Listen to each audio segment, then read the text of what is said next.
The latter, encouraged by the King of Spain in the hope that after his death his states would be added to the Kingdom of Etruria, had appointed the Dowager Duchess Queen Regent in the name of his son by his last will and testament. This testament, which was without value, was set aside.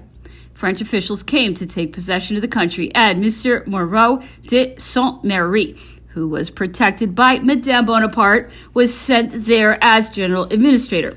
The island of Elba, which had been retroceded to France by the King of Etruria, was united to France at the same time as Piedmont. Thus did the power of Napoleon bestow on France 2 states, reserved to strange destinies. The sovereignty of the one was to devolve on a daughter of Austria, illusory pledge of an ephemeral alliance. The other was to provide the founder of the most powerful empire in the world with a modest refuge, a harbor of shelter between 2 shipwrecks. The monotony of Napoleon's sedentary life in his study was interrupted about this time by a fortnight's journey which he undertook toward the end of October, going to visit the manufactories of the Seine-Inferior and Oise departments. Napoleon was accompanied on this short journey by Madame Bonaparte. He left after having given General Andreassy, appointed ambassador to London, his farewell audience. The first consul visited the Saint-Cyr military school and examined it to every detail. At Ivry, he visited the battlefield made famous by Henry IV's victory and, accompanied by the mayor and numerous citizens of the town, examined the various positions which had been occupied by the 2 armies, rectifying with his martial instinct the indications which were given to him, and judging with his eagle eye the faults or the skill of the tactics, both of vanquished and victors. 20 young girls presented Josephine with flowers and verses at Evreux, the clothes manufactories of Louviers and Elbeuf, and the copper foundries of Romilly attracted the attention of the consul and won his solicitude. 2 days after his departure from Paris, the first consul arrived at Rouen, followed by the entire population. The 3 days which he spent there were devoted to reconnoitering the heights with which the town is surrounded, which was always the first thing he did when visiting any large town, and afterwards to visiting the factories. In his careful examination of these establishments, he displayed the same spirit of investigation which always characterized him, and which was inspired by his desire to increase the national prosperity. He received the archbishop, the prefect, the mayors, the courts of justice and commerce, the military and civil authorities, the scientific societies, and the principal functionaries, conversing at length with each on his specialty, and with all on the questions which in general interested the welfare of the department. He was present at the theater, where he was received with acclamation, and afterwards at some fetes which were given in his honor. All the corporations were presented to Josephine, who received them with her usual good grace and tact. From Rouen, the first consul went to Havre. He stopped at Caudebec, at Bolbec, and at Yvetot. He embarked on a luger at 5 a.m. to visit Honfleur, accompanied by Monsieur de Montcabrier, who was in command of the boat. On his return, he visited Dieppe, Tréport, Forges, and Beauvais.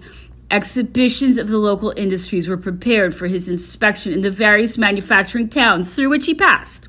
It is superfluous to add that this excursion, undertaken for the purpose of benefiting the various regions visited, was not a mere fruitless pleasure trip.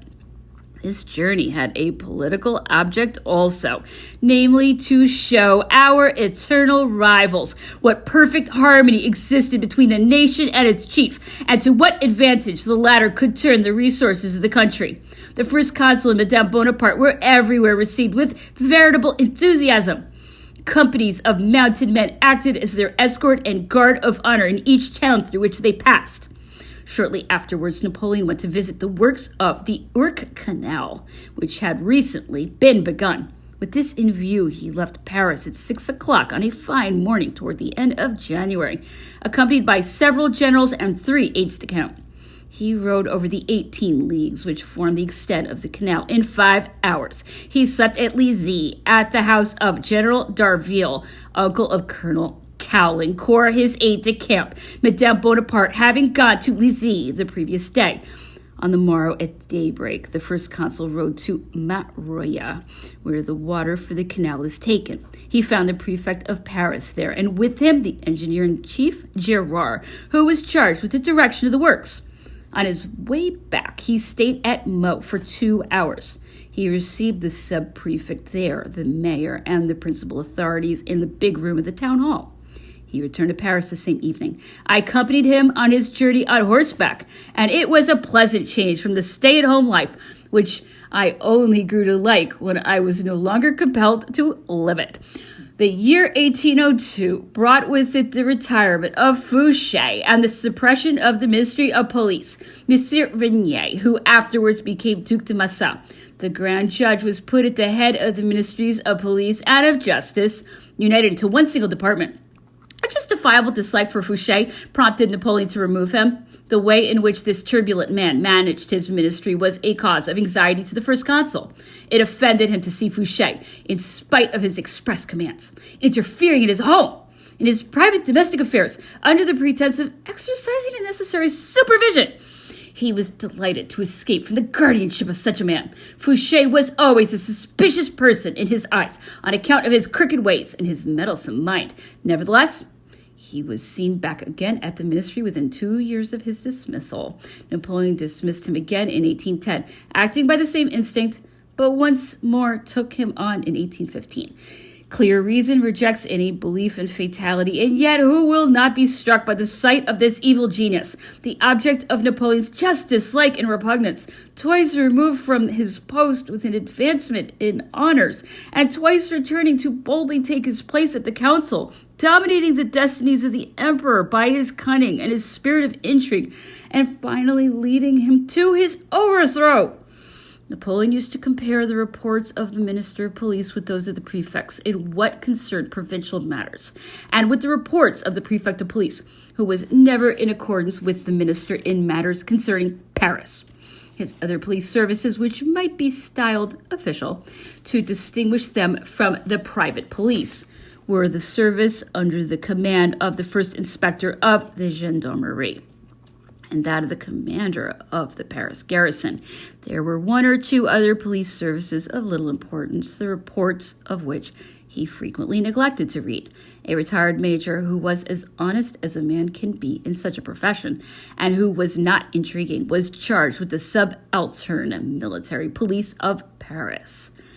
Count de Servilliers, Joseph Bonaparte, has set forth in the following brief remarks the motives which prompted the first consul first to abolish the Ministry of Police and afterwards to reestablish it. The Ministry of Police was an institution founded by the Directoire and not by the Convention. It dates from 1796. The Revolution had the Committee of Public Safety. Napoleon found the Ministry of Police established. He preserved it until he thought that he could dispense with it. He united it in 1802, after the signing of General Peace, to the Ministry of Justice, so as to replace the ardent, rapid, and arbitrary action of a special administration by the slow and methodical procedure of the magistrates and the procureurs generaux. But conspiracies arose. The slow steps of justice no longer sufficed under the circumstances. A return had to be made to police measures. Rial was charged with their execution under the orders of the Grand Judge. That was insufficient for the realization of the object in view, and the Ministry of Police was reestablished. It was suppressed as a matter of principle in Napoleon's mind. Such were the evident causes of the reestablishment of this ministry. One of Napoleon's methods of government, a method in favor in almost every country, was to open letters in the post. If this method can be tolerated at all, it is only in the hands of the head of a government whose morality and prudence eliminate its danger. But this guarantee does not always exist in the man at the head of affairs, and when such a man does exist, he is not immortal. On his accession to power, the first consul had found at the General Post Office a department which was known by the name of the Black Cabinet. Several clerks who had grown gray in this work were appointed to open such letters, as were indicated to them by the Postmaster General, at the time Mr. Laforêt, who afterwards became ambassador, senator, and peer of France. This department was at that time made use of by nearly everybody. The civil and military authorities in the provinces had the right to intercept letters, to open them, to make use of their contents, to send copies or even the originals to Paris, where they were read by the members of the Directoire, the ministers, and their friends. The first consul, in appointing his former aide-de-camp Lavalette Postmaster General, forbade that any letters should be intercepted or communicated to any authorities whatsoever, and he made the various postmasters responsible for the commission of any such offense. These precautions proved that Napoleon had it at heart to attenuate what was arbitrary in the system. The majority of the numerous agents kept in Paris by foreign ministries, a few people mixed up in political intrigues, some officials in various branches of the public service who did not enjoy the complete confidence of the new government, or who, for one reason or other, were objects of suspicion, were named to the department, with the object of having their correspondence subjected to particular scrutiny. In this way, some important information was obtained, but no letter, whether written by a person or addressed to him, no matter how grave its contents might be, was considered sufficient by Napoleon for his definite conviction. Until his suspicions had been confirmed, the letter was held in reserve. Sometimes use was made of this means for the furtherance of private interests in support of some denunciation or to assist friends. The sagacity and moderation of Napoleon and the numberless sources of information which he possessed foiled all these maneuvers. This violation of postal secrecy, which I shall not attempt to defend from a moral point of view because of the grave disadvantages which such a system might have presented in the hands of those of Napoleon's successors who possessed neither his discretion nor his perspicacity, was in his hands an instrument without danger and often of great use. On an indication furnished by a letter, the emperor got at the truth by investigation, research, and contradictory reports, which never failed to enlighten him.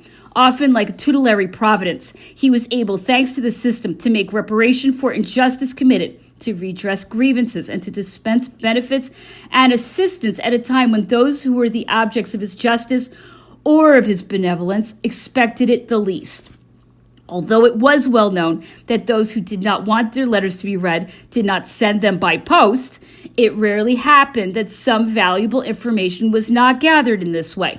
I remember that one day the emperor, forgetting that since the reorganization of the post office, the minister of finance had no connection with the Black Cabinet, said to this minister, pointing through the half-open door to Fouché, who was in the adjoining room, "See that that fellow's letters are looked into. It is probable that Fouché would not have let himself be taken in this trap, and that if he had sent any letter by the post, it would have been written so as to put the government, to which he then no longer belonged, on a wrong scent. The most absolute secrecy, moreover, enveloped the small number of letters which the Postmaster General communicated to the sovereign. None but he himself was allowed to read them. The copies which were handed to the emperor under seals were burned as soon as they had been read, no trace of them ever remaining. If the Black Cabinet had allowed itself to send on any letters containing family matters, or had exhumed any scandalous anecdote of the kind which so deeply interested Louis XV, it would at once have been ordered to confine itself within its prescribed limits. I must make haste to add that the Postmaster General never exposed himself to reprimands of this kind. In the first days of the month of January 1803, it was learned that General Leclerc, Captain General of the colony of San Domingo, after the unfortunate issue of the expedition which had been sent out to reduce this island to submission, had died of yellow fever at the Cape. The first consul was deeply grieved by this loss. On the following day, letters from Toulouse announced the arrival of the Swift shore in that port. The remains of the general being on board this ship, Madame Leclerc, sister of the first consul, Pauline, and her young son accompanied the body. Madame Leclerc, then in all the splendor of her youth and beauty, had torn herself away from the seductions of a world in which she held the first rank, to accompany her husband and to accomplish her duty as mother and as wife. Pauline, although surrounded with adulation and homage, to which she was not altogether insensible, felt that the blood of Bonaparte was in her veins. She had resisted the orders sent by the commander-in-chief at the time of the insurrection of the Cape to take ship home with her son. She wished to share his dangers. During the short sickness which preceded his death, she had not left his bedside and had cared for him with tender solicitude. She came back to France with broken health, which was never entirely reestablished. She lost her son, still a child, a year later. This child's name was Dermida, a name given him by his godfather, Napoleon, who at the time had been greatly impressed with the original and poetical genius of Ossian. Bernadotte's son, who was of about the same age as General Leclerc's son, received the name of Oscar. Napoleon was his godfather, and the christening was delayed until he returned from Egypt. Bernadotte, so obsequious towards Napoleon, did not cease conspiring against him afterwards, having recourse to everything and everybody to get his offenses pardoned. Joseph Bonaparte and his wife were as persevering in their efforts to obtain his pardon as Bernadotte was in altering offenses and submissions. The first consul wore mourning for General Leclerc for 10 days. He was much affected by this loss, not only of a brother-in-law on whose devotion he could count, but of an officer of the highest merit who was as useful in the study as on the field of battle. A cultured education and brilliant services had procured him advancement, which would have seemed very rapid in ordinary times. He was general at the age of 21, having risen step by step in Italy, at Toulon, where he was on active service with Bonaparte at Fleurus, and with the Army of the Alps appointed commander of Marseille by the Directoire. He made the acquaintance of the young sister of the Toulon artillery commander, the Bonapartes having then retired to Marseille. General Bonaparte, on his promotion to the supreme command of the Army of Italy, called him to his side at Milan. Leclerc was at that time general of brigade. Bonaparte gave him his sister in marriage. This charming lady, one of the most beautiful women of her age, had been ardently courted by Freron, who, after the 9th Thermidor, became the chief of the Jeunesse Dorée, the Golden Youth, had not at the time yet distinguished himself by the sanguinary acts which won for him the name of Savior of the South from the Society of Jacobins. General Leclerc had not taken part in Napoleon's expedition to Egypt. During this time, he served in Italy and in the West. He was afterwards sent to Lyon with extraordinary powers. He reestablished discipline in the army, which had been disorganized by the evacuation of Italy and dispersed over Lyon and the neighboring cantons. On the 18th Brumaire, General Leclerc vigorously seconded General Bonaparte, after having fulfilled to the first consul's satisfaction the mission of leading an army of 20,000 French soldiers into Spain for action against Portugal. He was appointed to command the San Domingo expedition. The first consul, on his accession to power, had infested Toussaint Louverture with the government of this island in the name of France. Toussaint, general of division, was a former slave whom nature had made a deep politician and a skillful administrator. His absolute influence over the blacks had commended him to the French government.